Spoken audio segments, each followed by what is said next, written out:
జ్యోతిర్మయ kitchen ఫుడ్స్కి స్వాగతం అండి. ఈరోజు మన రెసిపీ వచ్చేసి ఉస్మానియా బిస్కెట్స్ అండి. మళ్ళీ బిస్కెట్స్ నేను ఎలా చేస్తానో ఏమేమి చేస్తానో వీడియోకి వెళ్ళి చూద్దాం పదండి.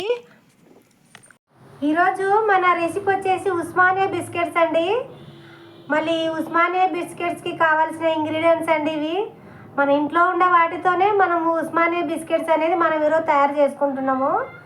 అందుకు కావాల్సిన ఇంగ్రీడియంట్స్, ఒక కప్పు నేను మైదా తీసుకున్నానండి, ఒక కప్పు పాలు, సరిపోయినన్ని తీసుకుంటే అన్నీ అయితే వేయను. కొద్దిగా సోలా పొడి అండి, కొద్దిగా ఒక కప్పు చక్కెర, యాలకలండి, ఇది మిల్క్ పౌడర్ అండి, ఇవి నెయ్యి అండి. ఇవే అండి మన ఉస్మానియా బిస్కెట్స్కి కావాల్సిన ఇంగ్రీడియంట్స్. మరి నేను ప్రాసెస్లోకి వెళ్ళబోయే ముందు అవి మిక్సీకి వేసి పెట్టుకుంటానండి. ఇవి చక్కెర మిక్సీకి వేసుకుందాము. తర్వాత వచ్చేసి ఇవి జల్లెడ పట్టి పెట్టుకుందామండి. నేనైతే ఒక 2 స్పూన్లు నెయ్యి తీసుకుంటున్నానండి. నెయ్యి అయితే వేసాను. ఇది బాగా మెల్ట్ చేద్దామండి దీన్ని, నెయ్యిని. ఇంట్లో ఉండే వాటితోనే చేసుకునేటువంటివి. మనకు ఓవెన్ అవసరం లేదు, కుక్కర్ అవసరం లేదండి. ఇంట్లో ఉన్న వాటితోనే పెనం మీద చేసేసుకుందామండి దీంట్లో. ఇట్లా బాగా మెల్ట్ అయింది కదండి నెయ్యి. మీరు బటర్తో కూడా చేసుకోవచ్చండి దీన్ని. బటర్ కానీ వెన్న కానీ చేసుకోవచ్చండి. నేనైతే నాకు అందుబాటులో లేదు కాబట్టి నేను నెయ్యి వేస్తున్నాను. 2 స్పూన్లు అయితే చక్కెర పొడి వేస్తున్నానండి. నేను మిక్సీ పట్టానండి, చక్కెర మిక్సీ పట్టాను. ఇది కూడా బాగా మెల్ట్ అయ్యేటట్లా కలుపుదామండి.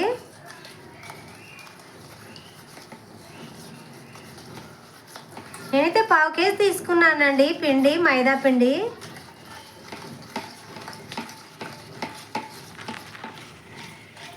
ఇది కూడా చక్కెర పొడి కూడా బాగా కలిసిపోయింది నెయ్యిలా. ఇప్పుడు నేను మైదా వేస్తున్నానండి, జల్లెడ పట్టేద్దాము. ఒక కప్ అయితే తీసుకున్నానండి నేను, 1/2 కేజీ. ఇది జల్లెడ అయితే పడుతున్నాను.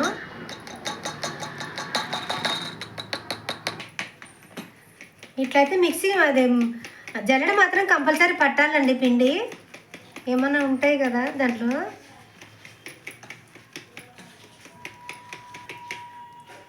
చూసారండి, ఇది అంతా వేస్ట్.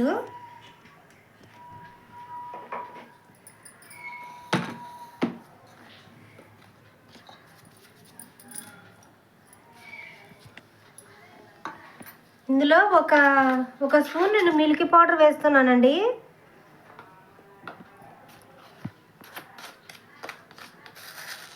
కొద్దిగా సోడా పొడి అయితే వేస్తున్నానండి నేను. మీరు సోడా లేకపోతే ఈనో ప్యాకెట్ వేయొచ్చండి. నేనైతే ఫ్లేవర్ కోసము యాలకల పొడి వేస్తున్నానండి కొద్దిగా. ఇప్పుడు అంతా బాగా మిక్స్ అయ్యేటట్టు కలుపుదామండి.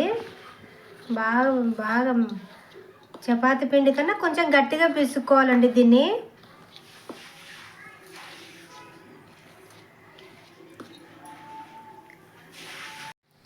పిండి అండి ఇట్లా ముద్ద వేసి ముద్దకు రావాలండి నెయ్యిలో. ఈ విధంగా ఉండాలండి పిండి. ఇది మనకు పర్ఫెక్ట్గా ఉంది. ఇప్పుడైతే దీంట్లో పాలు వేసి కలుపుదామండి తగినన్ని. అన్నీ అయితే పట్టవు, కొద్దిగానే పడతాయి. పాలు వేసి కలుపుతాను. ఇలా కొద్దిగా వేసుకొని కలుపుదామండి. ఇదంతా బాగా కలుపుకున్న తర్వాత ఒక 10 నిమిషాలు కొంచెం అలా పక్కకు పెట్టేస్తే సరిపోతుంది. తగినన్ని వేసుకోవాలండి, మరి లూజు కాకూడదు ఈ పిండి. కొద్దిగా అయితే వేస్తున్నానండి, కొద్దిగా పడతట్టున్నాయి.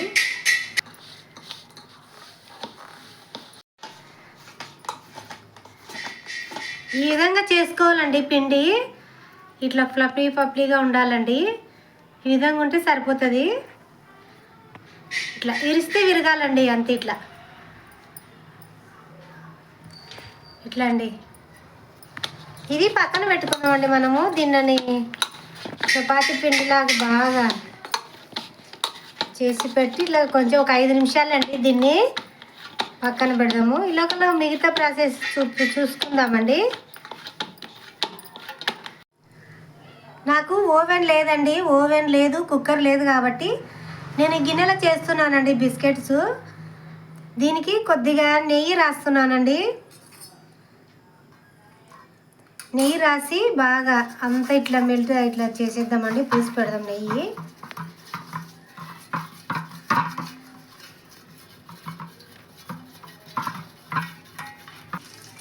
పూసాం కదండి. దీనికి కొద్దిగా పిండి చల్లుదాము.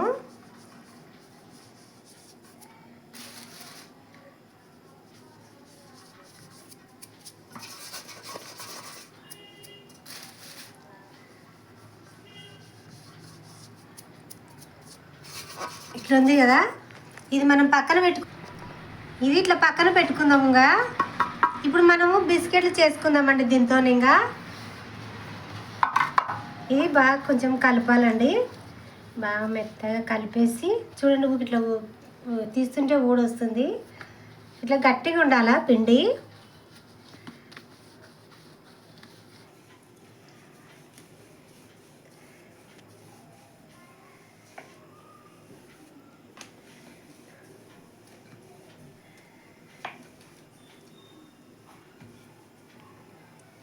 చక్కెర వేసినాం కదండి, పిండి అనేది ఎక్కువ సాగదండి, ఇరిగిపోతుంది. ఇట్లా చిలుకలు వస్తుంది.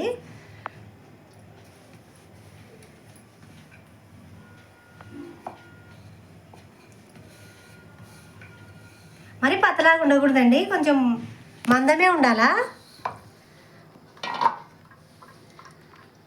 నేనైతే ఇప్పుడు ఒక చిన్న కప్పు తీసుకున్నాను. ఈ కప్పుతోనే అనేది నేను కట్ చేస్తాను. ఇప్పుడు మీరు బాటిల్ ఉంటే బాటిల్ తీసుకోవచ్చు, ఏదైనా అందుబాటులో ఉంటే ఏదైనా తీసుకోవచ్చు. నేనైతే కప్పు తీసుకున్నాను.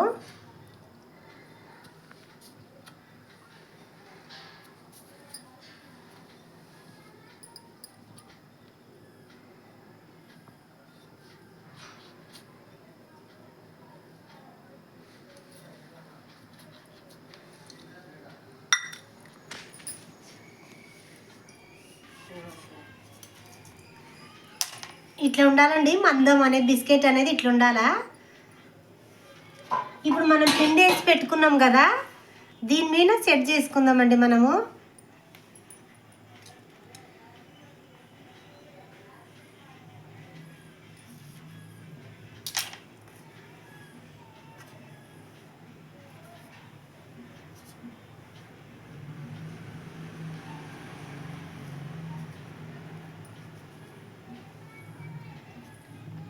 కొద్దిగా గ్యాప్ ఉంటే సరిపోతుంది.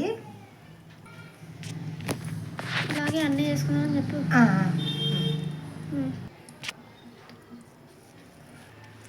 ఇలాగే అన్నీ చేసి పెట్టుకుందాము. ఈ విధంగా అయితే అన్నీ చేసి పెట్టుకున్నామండి. మరి నేను స్టవ్ అండి, నేను ఇది దోశ పెన్నం తీసుకున్నాను, దీని మీద పెడతానండి. నేను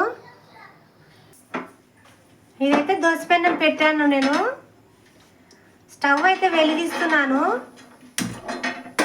స్టవ్ అయితే ఫుల్ పెట్టాను నేను.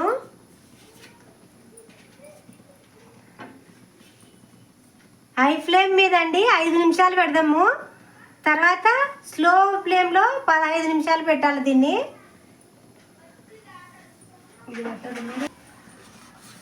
హై ఫ్లేమ్లో 5 నిమిషాలండి. మూత అయితే పెడుతున్నాను. ఇది బాగా హీట్ ఎక్కాలండి పెన్నము. ఇది హీట్ ఎక్కి మళ్ళీ ఈ డేక్ష హీట్ ఎక్కాలా. తర్వాత మన బిస్కెట్స్ అనేది బాగా ఫ్రై కావాలండి. అందుకే 5 నిమిషాల్లో ఫుల్ పెట్టాలా, 15 నిమిషాల్లో లో ఫ్లేమ్లో పెట్టాలా. 5 నిమిషాలు అయితే అయ్యిందండి. మూత తీస్తున్నాను. నేను సిమ్లో పెట్టానండి. పాలతో కొద్దిగా కోటింగ్ ఇద్దాము దీనిలకు. పాలతో కోటింగ్ వేస్తే చాలా బాగుంటాయండి.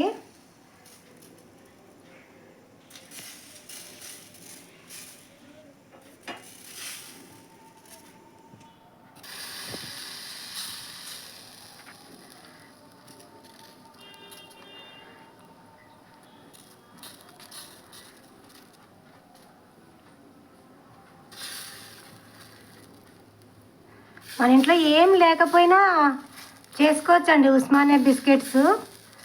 ఓవెన్ లేకపోయినా, కుక్కర్ లేకపోయినా ఇంట్లో ఉన్న వాటితోనే చేసుకోవచ్చు బాగా టేస్టీగా. తిప్పుతున్నానండి. ఇవి బాగా అయితే ఫ్రై అయినట్టున్నాయి. చూసారండి ఎంత బాగా ఫ్రై అయినాయో.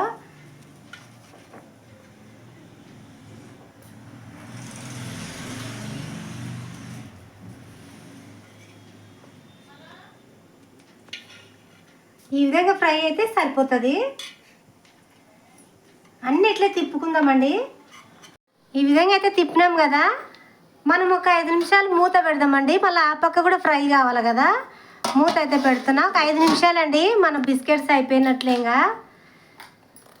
5 నిమిషాలు లో ఫ్లేమ్లో పెట్టానండి. అయితే తీస్తున్నానండి.